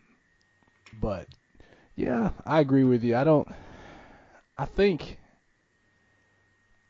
it's in the best interest of Lucha Underground if they keep themselves distanced from TN or Impact Wrestling at this point. Yeah, definitely. They don't need that. I mean, heck, that's Lucha poison. Underground just got rated #1 on shows on Netflix shows you should binge watch. I was like, whoa, what? Yeah, you never told me what that picture was from, and I assume that's what it was from. Yeah, it was the top 10 list of shows you should binge watch on Netflix, and Lucha Underground ended up being #1. I was exactly. I was kind of said, impressed. we know you. The article said, we know you hate professional wrestling, but. So yeah, it's definitely a good show to watch. go watch Lucha Underground when season 4 or season 3 part 2. I'm not exactly sure when it starts up again. I think it's because they do it seasonal. I think it's May the 29th or something like that. It's this month. Yeah, it's very soon. I'm just not sure when. Katrina will not text me back when I ask her, or tweet me back when I say when does it start. And she follows me on Twitter. She was the first celebrity to follow me on Twitter, but she won't tweet me back saying when it starts. So it makes me sad. And I did an Ask Taya with Taya Valkyrie, and she wouldn't tell me either. She was like, nope, only ask me about AAA stuff right now. And I said, oh, okay, I guess you can't answer that. About to say, they're probably contractually obligated to not tell the date yet. Yeah. It was a couple months ago, so I'm not sure if they had a solid date yet. So, I don't know. Taya Valkyrie, follow her on Twitter. She will answer your questions if you tweet at her with #AskTaya, which is pretty cool. Yeah, and that's pretty much that for that, though. It's really cool. Watch it. Check it out. You'll see some great guys on there. You've got Rey Mysterio. You've got El Dragon X Azteca Jr. and all kinds of guys. It's not in Spanish. I know some people are afraid to watch it because they think it's in Spanish, but it's not in Spanish. It's in English. It's on El Rey Network. Comes on Wednesdays at 8/7 Central, I think. I don't know what time it comes on in Pacific. Yeah, it does come on at 8. Okay, I was making sure. But, yeah. Watch Lucha Underground. Anyways. And then, I guess back to the rumors. There is one last rumor to talk about. So, and we talked about, or no, we didn't talk about this last time. But our president will soon be... Ron Cloud, do you smell what I'm cooking? I think I smell what you're cooking, bro. Yeah. It's going to smell really good. It's going to be really good. Our next president is going to be Dwayne "The Rock" Johnson. Unless Ron Cloud doesn't vote for him. You better vote for him, Ron Cloud. He's going to be great. It's going to be great. You know. He's going to be the people's president. I'm open-minded to anything over what we got right now. But that's basically what The Rock said in his interview. And they said, "How do you feel about Donald Trump?" He said, "Well, I guess I'm open to anything because that's better than what we got going on." Yeah. And he didn't really say he would disapprove, but he didn't say he approved. He definitely implied. Yes.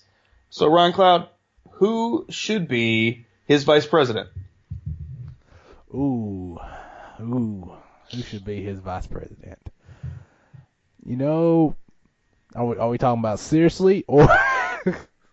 I mean, whatever. You might as well pick Mankind, Mick Foley. That's who I was gonna pick was Mick Foley. I gotta have the Rock and Sock connection, man. Exactly. And then whenever they do, and the press secretary, the Sean Spicer of this thing needs to be Sacco. Exactly. That would be amazing. Sacco for Speaker of the House. Or not Speaker of the House. Speaker of the House. Well, I guess he would be Speaker of the House as well. But I want the three faces of Mankind and Sacco to take up different cabinet positions. That would be amazing. Exactly. Have Cactus Jack as the Secretary of Defense. Yeah. And then Dude Love as the Department of Transportation, and everybody could drive around in Volkswagen buses. Basically, 70s. Better yet, the ambassador to the UN. Yeah. Peace. It would be amazing. Amazing. That's where we should end the show, though. Probably. All right. So, all you people out there in internet, radio, TV land things, Don't forget to like, comment, subscribe, do all that stuff. Follow us on the Twitters, the Facebooks, all of those things. All that stuff will be down in the description below. Ryan, you got any last words? Tune in next week. All right, I like it. Guys, don't forget to stay awesome. I guess we'll catch you on the flip-flop.